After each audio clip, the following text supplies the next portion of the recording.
Over the years, the American dream has gone through dramatic change. At first, it was just about being able to provide food and shelter for your family.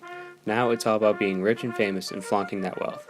This is done through many ways, one of which is the development of sports cars.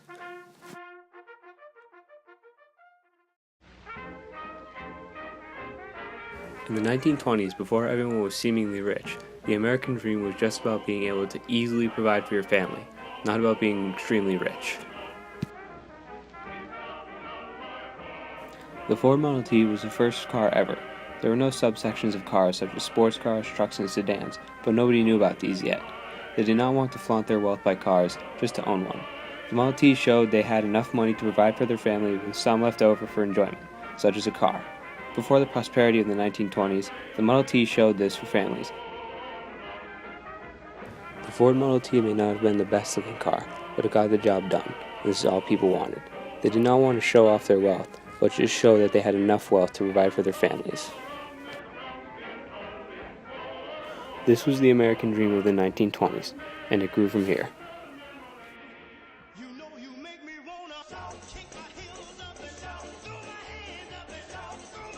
In the 1950s, everyone could easily provide for their family. Thus, the American dream became more than just that. People wanted to be better than the average American now. They wanted to be wealthier than everyone else and to be able to show this wealth through different mediums, such as cars.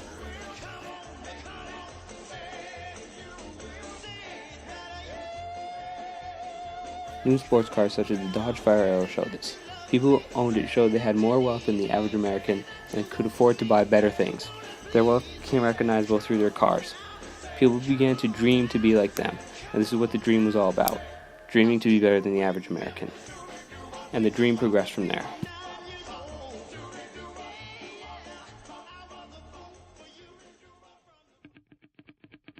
In the 1990s, it took even more to distinguish oneself. As cars became more expensive, so did the American dream.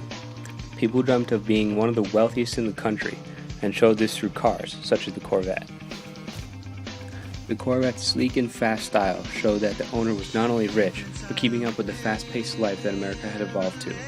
The owners were way ahead of the crowd and commanded respect from their peers. They had accomplished the American dream of the 1990s. Not only did they provide for their families, they had also created a legacy for themselves. People envied them and wanted to be as wealthy as they were.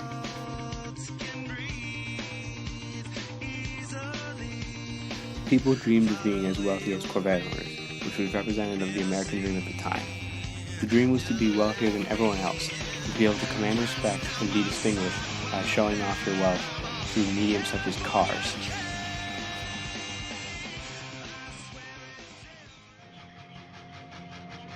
Even now in 2011, the American dream has changed. It has become extremely hard to attain. To get there, you must be one of the wealthiest in the world and show it. Only a select few are there, and they need something to drive. The Falcon is my design of the next car. It shows speed ahead of the time and tremendous wealth. It commands respect from onlookers and distinguishes the owner as a godlike. The Falcon captures the essence of the American dream today, which has come a long way since the Ford Model T of 1924. The American dream of the time is to be one of the wealthiest in the world, and also be ahead of the speed of the time. People dream of being able to show this wealth and speed through things such as cars. The Falcon essentially shows this through its sleek, fast style and its absurd pricing. The American dream has changed dramatically over the last 100 years. From the idea of just being able to provide for your family, to now the idea of being one of the wealthiest in the world, the dream has evolved from a simple beginning to an extremely difficult to attain end. Now it is nearly impossible for one to reach, yet it still continues to evolve further into the future.